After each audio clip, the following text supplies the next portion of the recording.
예수께서 총독 앞에 섰음에 총독이 물어 이르되 내가 유대인의 왕이냐? 예수께서 대답하시되 내 말이 옳도다 하시고 대제사장들과 장로들에게 고발을 당하되 아무 대답도 아니하시는지라. 이에 빌라도가 이르되 그들이 너를 쳐서 얼마나 많은 것으로 증언하는지 듣지 못하느냐 하되 한마디도 대답하지 아니하시니 총독이 크게 놀라워하더라. 명절이 되면 총독이 무리의 청원대로 제수 한 사람을 놓아주는 전례가 있더니 그때 바라바라 하는 유명한 죄수가 있는데 그들이 모였을 때 빌라도가 물어 이르되 너희는 내가 누구를 너희에게 놓아주기를 원하느냐? 바라바냐 그리스도라 하는 예수냐 하니 이는 그가 그들의 시기로 예수를 넘겨준 줄 알미더라. 총독이 재판석에 앉았을 때에 그의 아내가 사람을 보내어 이르되 저 오른 사람에게 아무 상관도 하지 마옵소서. 오늘 꿈에 내가 그 사람으로 인하여 애를 많이 태웠나이다 하더라. 오늘 우리에게 주신 말씀은 마태복음 27장 11절로 26절이고요. 십자가에 못 박혀야 하리라 하는 설교 제목입니다. 남편 집사님이 간이식을 하고 입원 중일 때 한 권사님이 오셔서 위로해 주시고 남편에게 바라바라고 하셨습니다. 6월절 절기에 무리의 청원대로 제수 한 사람을 놓아주는 전례가 있었습니다. 바라바라는 유명한 제수가 있었는데 군중들은 무죄하신 예수님 대신에 바라바를 놓아주고 예수를 십자가에 못 박으라고 소리를 칩니다. 빌라도가 무슨 악한 일을 하였느냐고 물었지만 밀란이 날 정도로 소리질러 결국 예수를 채찍질하고 십자가에 못 박히게 넘겨줍니다. 그러니 예수님 때문에 살아난 바라바처럼 생명을 다시 연장하게 된 남편에게 불려진 이름이었습니다. 빌라도에게 이송된 예수께서는 두 차례에 걸쳐 신문을 당하셨는데 첫 신문에서 빌라도는 예수에게서 아무런 죄도 발견할 수 없었습니다. 때문에 그는 유대인의 명절 때 죄수를 특별 사면하는 전례를 따라 예수를 놓아주고자 했습니다.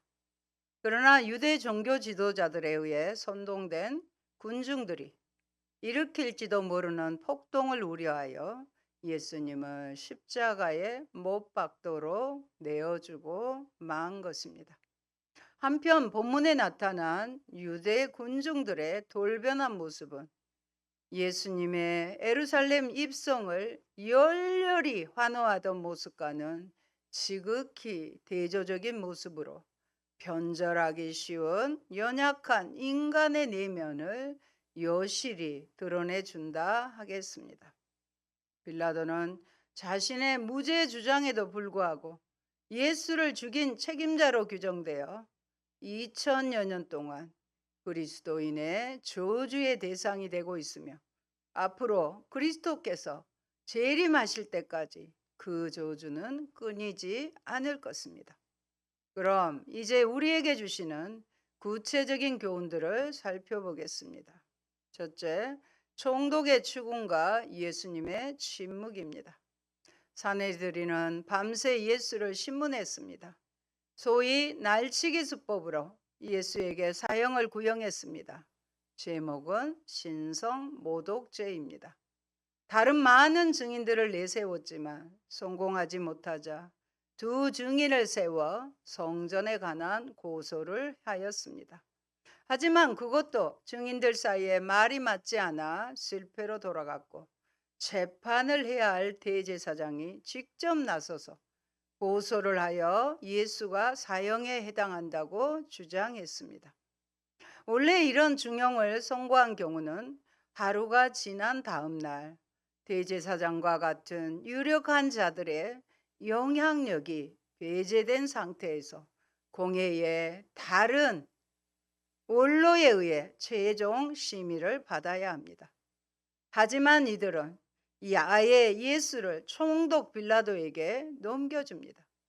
총독은 예수에게 내가 유대인의 왕이냐라고 묻고 예수님은 내 말이 옳다. 네 말이 옳다고 대답하십니다. 아마도 대제사장들과 장로들이 빌라도에게 예수의 제목을 그런 식으로 고발했기 때문일 것입니다. 그래야 예수께서 밀란을 주도하는 정치범의 죄를 덮어 씌울 수 있었기 때문입니다. 예수님은 내 말이 옳도다라고 하시지만 빌라도가 생각하는 것처럼 예수 자신은 정치적이고 민족적인 유대인의 왕은 아니시기 때문입니다. 하지만 예수는 그와 연관된 유대인들의 다양한 비난들에 대해서는 아무런 답변도 하지 않으십니다. 만약 그가 정치적인 유대인의 왕이라면 로마를 대적하여 밀란이나 무려 경명을 주도한 흔적이 있어야 합니다. 여러분, 왜 예수님은 침묵으로 일관하셨을까요? 왜 잠잠히 당하고만 계신가요? 아마도 예수님은 이러한 침묵을 이사야 53장 7절의 성취로 이해하셨을 것입니다. 모니터 보십니다. 이사야 53장 7절. 그가 곤욕을 당하여 괴로울 때에도 그의 입을 열지 아니하였으며 마치 토수장으로 끌려가는 어린 양과 털 깎는 자 앞에서 잠잠한 양같이 그의 입을 열지 아니하였도다. 아멘. 저는 몽골에 가서 양 잡는 모습을 보고 충격을 받았어요. 능란한 그 사람이 손을 양 목구멍을 통해서 집어여서 심장을 터뜨리는데도 그냥 몸만 한번 바르르 떨고 목소리조차 내지 못하는 그 양의 입을 열지 아니하는 그 양의 모습이 생각이 납니다. 그러므로 이방인 총독 앞에서 그의 권위에 복종하기보다는 하나님의 뜻에 순종하는 것이 예수님에게는 유일한 목적이었던 것입니다. 빌라도는 자신을 변호하지 않는 예수의 모습에 크게 놀랍니다. 우리 죄인된 우리는 어째요? 어떤 일 있으면 변명하죠. 합리화시켜요. 핑계를 댑니다. 그래서 어떻게든지 자기를 정당화하려고 하는데 예수님은 그렇지 않았어요. 예수님은 자기 생명을 대속물로 내어주고자 하셨기 때문에 변호와 해명을 통해 재판을 연장할 이유가 없었습니다. 지금의 우리의 재판 제도는 3심제도여서 억울하면 다시 항고하고 상고하게 이렇게 되어 있는데 예수님은 그러지 않으셨어요. 우리의 왕이시지만 우리를 위해 죄인의 자리에 서시고 고난의 길로 묵묵히 나아가시는 예수님을 묵상합시다. 성경에 기록된 예수님의 모습을 더 살펴보겠습니다. 마태복음 20장 28절 계속 모니터 보십니다. 인자가 온 것은 섬김을 받으려 함이 아니라 도리어 섬기려 하고 자기 목숨을 많은 사람의 대속물로 주려 함이니라. 그러기 위해서 그것을 참으신 거예요. 로마서 4장 25절입니다. 예수는 우리가 범죄한 것 때문에 내줌이 되고 또한 우리를 의롭다 하시기 위하여 살아나셨느니라. 예수님의 죽음이 나하고 관계가 없으면 아무 의미가 없어요. 예수님이 나의 죄 때문에 십자가에 내어줌이 되고 우리를 다시 의롭다 하기 위해서 부활하신 것입니다. 빌립보서 2장 8절의 말씀입니다. 사람의 모양으로 나타나사 자기를 낮추시고 죽기까지 복종하셨으니 곧 십자가에 죽으심이라. 예수님을 깊이 묵상하시기 바랍니다. 예수님이 당하신 십자가 형벌에 대해서 알아보도록 하겠습니다. 당시 로마는 모든 형을 집행하기 전에 죄수를 기둥에 묶어두고 죄수의 등에 태형, 채찍질을 가했는데 이때 사용하는 채찍은 가죽끈에 작은 공 모양의 철이나 날카로운 양의 뼈를 붙여놓은 것이었습니다. 따라서 의학자들은 예수가 깊은 타박상 또는 피하 조직에 심한 손상을 입고 살이 찢기는 극심한 고통, 출혈로 인한 쇼크 등을 당했을 것으로 추측합니다. 또 예수님을 비롯한 죄인들의 십자가형에 사용된 모습, 길이가 12.7 얼마쯤 되는가 보세요. 17.8cm. 그러니까 길게는 18cm. 18cm고 지름이 1cm 정도의 끝이 날카로운 철 대못으로, 손바닥이 아니라, 예수님 이거 정정합니다. 손바닥이 아니에요. 팔뼈 끝부분, 손목 뼈 사이를, 성경에 보면 예수님은 뼈가 부서지면 안 되거든요. 이 사이를 간통한 것으로 추측합니다. 여기에 못을 박은 거예요. 어떤 영화에 보면 또 여기에 박기도 하더라고요. 왜냐하면 예루살렘 근처에서 발견된 당시의 유골들에서 이러한 흔적이 공통적으로 드러나고 있고, 손바닥에 못을 박으면 몸무게를 지탱할 수 없기 때문입니다. 발은 겹쳐진 채 십자가의 수직 기둥 정면에 고정되었고, 못은 발 중앙에 둘째와 셋째 뼈 사이에 꽂혔다고 합니다. 이로 인해 양손과 발의 주 신경들이 끊기는 고통, 즉 손과 발이 잘리는 듯한 아픔을 느꼈을 것입니다. 더욱이 십자가형에 앞서 받은 채찍질로 인한 출혈과 쇼크, 혈압 저하 현상, 못을 박기 위해 땅에 눕혀졌을 때 채찍질 당한 등이 다시 찢겨지는 아픔, 십자가 위에서 숨을 쉴 때마다 찢겨진 등이 거친 나무 기둥과 부딪히며 생기는 고통 등 매 순간 인간의 한계를 넘어서는 고통에 시달렸을 것으로 여겨집니다. 의학자들은 이런 고통보다는 호흡 곤란 상태로 더 극심한 고통을 느꼈을 것으로 봅니다.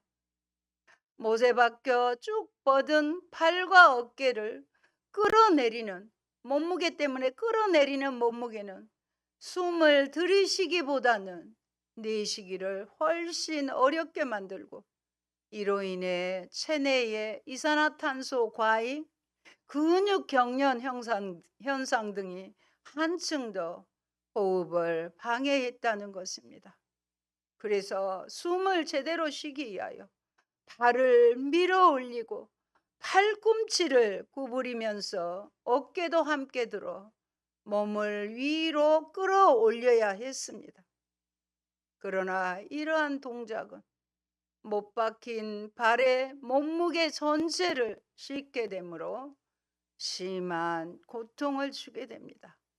더욱이 팔꿈치를 구부리는 동작은 못에 박힌 손목을 돌리게 하고 발의 신경을 손상시키게 되므로 고통이 가중되어 결과적으로 매번 호흡할 때마다 극심한 고통으로 인해 치명적인 산소 부족, 질식을 경험했을 것이라는 게 의학자들의 설명입니다.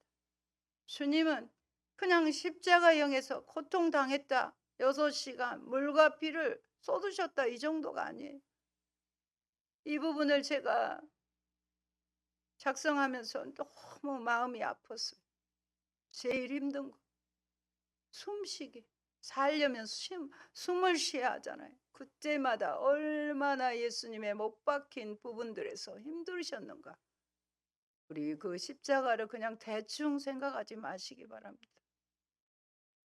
예수님은 종교 지도자들의 예비 신문에서는 신성 모독죄로 정죄를 받았지만 빌라도 앞에서는 어느새 정치범이 되어 있었습니다. 빌라도는 유다가 유대인의 왕인지를 질문합니다. 그가 정치범인지 확인하고 싶었지만 예수님은 묵묵부답입니다. 침묵은 간접적인 시인으로서 자신에게 불리한 것인데도 입을 열지 않으십니다. 침묵의 순종이었습니다. 예수님은 자기 생명을 대속물로 내어주고자 하셨기 때문에 변호와 해명을 통해 재판을 연장할 이유가 없었습니다. 우리의 왕이지만 우리를 위해 죄인의 자리에 서시고 고난의 길로 묵묵히 나아가시는 예수님을 묵상합시다. 둘째, 예수님의 무죄를 알고 있는 총독입니다. 빌라도는 여기서 저들이 예수를 죽이려 했던 이유를 알게 됩니다. 그것은 시기였습니다. 18절, 이는 그가 그들의 시기로 예수를 넘겨준 줄 알미더라.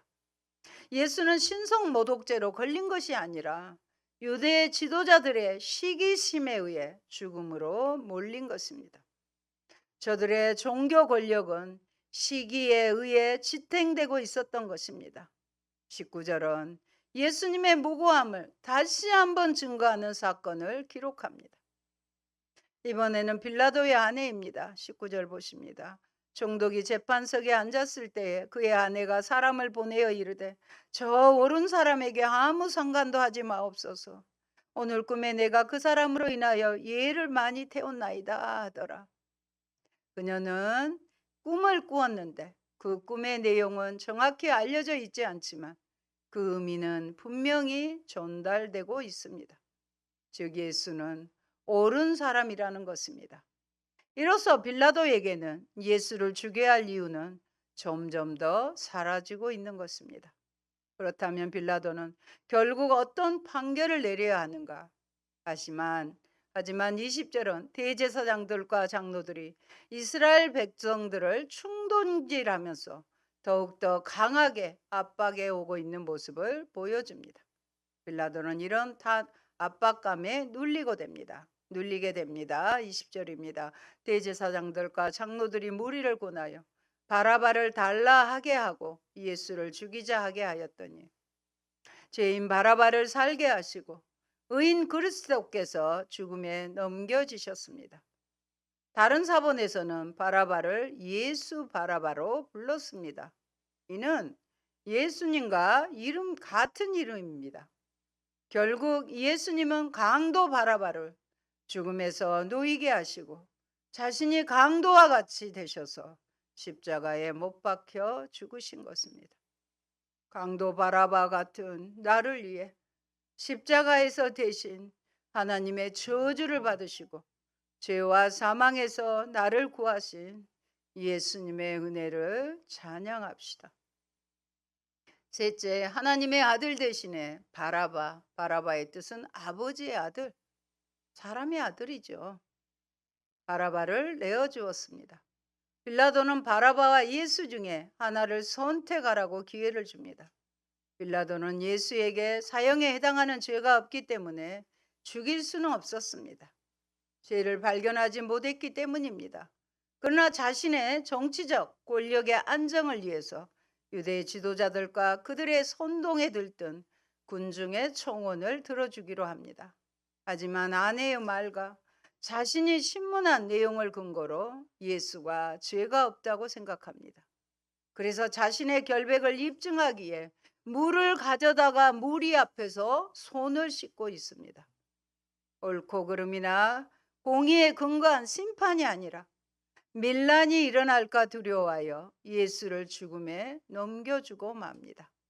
그리고 그 불의한 판결의 죄에 대해서 자신이 결백함을 표시합니다.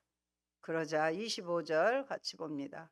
백성이 다 대답하여 이르되 그 피를 우리와 우리 자손에게 돌릴지어다 하거늘.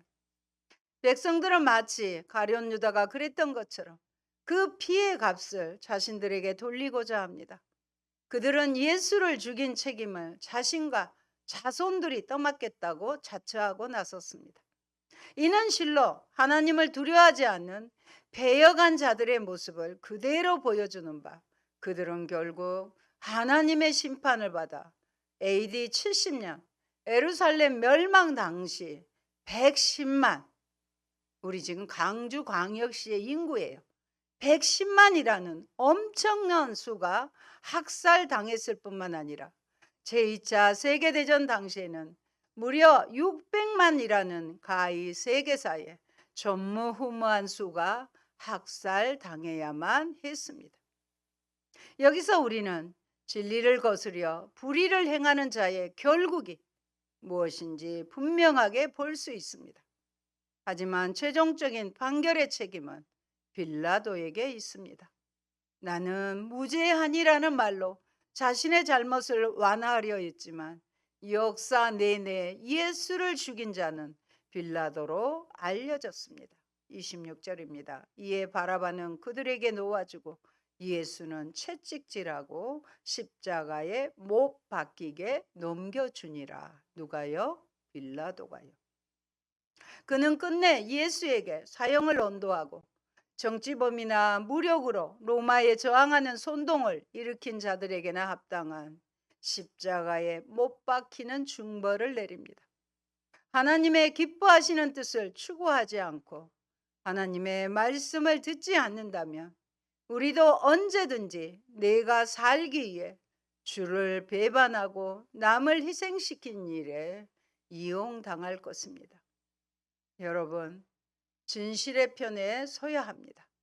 빌라도는 예수님이 무죄라는 것을 알고 놓아주려 했으나 끝까지 예수님의 편에 서지 못하고 자신의 안위를 위해 종교 지도자들과 군중의 손을 들어줍니다. 나는 진실과 거짓, 정의와 불의 중 어느 편에 서 있습니까? 그런데 거기에는 반전이 있습니다. 마태의 서술은 예수께서 십자가형을 받으신 이유가 신성모독도 아니고 로마에 저항한 정치적 항거도 아니었음을 명확히 합니다. 직접적인 이유가 있다면 그것은 유월절 관례에 따라 제수 하나를 놓아준 대가로 도리어 죽음에 넘겨졌다는 설명만이 남게 됩니다. 실로 예수님은 세상 죄를 지고 가는 하나님의 어린 양 유월절 양이었습니다. 만왕의 왕이요 온 세상을 심판하실 분이 너무나 무력하게 유린당하셨습니다. 하지만 사실은 하나님의 아들을 십자가에 넘겨주신 것이요. 하나님이 넘겨주신 거예요. 예수께서 유월절 어린 양으로 죽는 자신의 사명에 순종하신 결과입니다. 사도들도 그리스도의 십자가를 통한 우리의 구원이 하나님의 내어주심의 결과였다고 선언합니다. 그래서 우리는 하나님을 찬양하고 예배하는 거예요. 오순절에 행한 베드로의 설교입니다. 사도행전 2장 23절 같이 봅니다. 그가 하나님께서 정하신 뜻과 미리 아신 대로 내준 바 되었거늘 너희가 법 없는 자들의 손을 빌려 못 박아 죽였으나. 베드로가 이렇게 증언하죠. 또 복음의 정수를 담고 있는 바울의 로마서의 기록입니다. 8장 32절 같이 봅니다. 자기 아들을 아끼지 아니하시고 우리 모든 사람을 위하여 내주시니가 어찌 그 아들과 함께 모든 것을 우리에게 주시지 아니하겠느냐. 아까워서 안 주겠습니까? 뭐 하려고 지금 이렇게 지체하실까요? 우리를 하나님의 사람으로 훈련시키려고, 연단시키려고 하나님께서 웨이팅하게 하시는 것입니다. 그럴수록 우리는 더 순종해야 돼요. 응? 그 아버지의 의도를 아신다면 인내하면서 신뢰하면서 순종하고 나가야 하는 것이 지름길입니다. 자기 아들을 아낌없이 죽음에 내어주신 아버지의 사랑, 우리를 위해 자기 목숨을 내어주신 아들의 사랑이 우리를 구원한 것입니다. 제가 단톡방에 십자가의 모습을 다시 올려드릴게요. 여러분 보시기 바랍니다. 그걸 아셔야 돼요. 여러분, 회피한다고 책임이 없어지는 것은 아닙니다. 빌라도는 예수님을 십자가에 못 박도록 넘겨주며 무리 앞에서 손을 씻고 자신의 무죄를 선언하지만 그의 죄와 책임은 없어지지 않습니다. 그는 자신의 책임을 다하지 못했기에 오늘날에도 사도신경을 통해 수많은 사람들의 입에서 본디오 빌라도에게 고난을 받으사라고 부끄럽게 거론되는 것입니다. 죄인 줄 알면서도 죄를 짓지는 맙시다. 이 일의 결과에 상관없이 나는 맡은 일에 최선을 다하고 있습니까? 사랑하는 성도 여러분, 바라바 같은 나를 대신해 죽음과 형벌의 자리로 내려가신 대속의 은혜를 잊고 산다면 우리도 탐욕에 눈먼 유다나 시기에 사로잡힌 종교 지도자들이나 지금껏 쌓아놓은 아성이 무너질까 두려워 예수를 넘겨준 빌라도처럼 살고 예수를 십자가에 못 박으라고 아우성치는 무리 중에 한 사람으로 그 자리에 서 있을지도 모릅니다. 그리스도이신 예수님은 불법에 의해 십자가를 지시게 되었습니다. 오늘도 우리가 불법을 행한다면 또 한번 주님께 십자가를 지게 만드는 격이 된다는 사실을 기억하고 하나님의 법, 하나님의 공의를 실현하는 성도들이 다 되시기를 바랍니다. 아멘. 좋으신 아버지 감사합니다. 우리의 죄를 속하기 위하여 우리를 구원하고 하나님 자녀가 되기 위하고 영원한 영생을 얻기 위하여 하나님께서는 독생자 예수를 내어주시고 그 끔찍한 십자가의 형벌을 저주를 달게 받으신 예수님의 사랑을 잊지 않게 도와주시옵소서.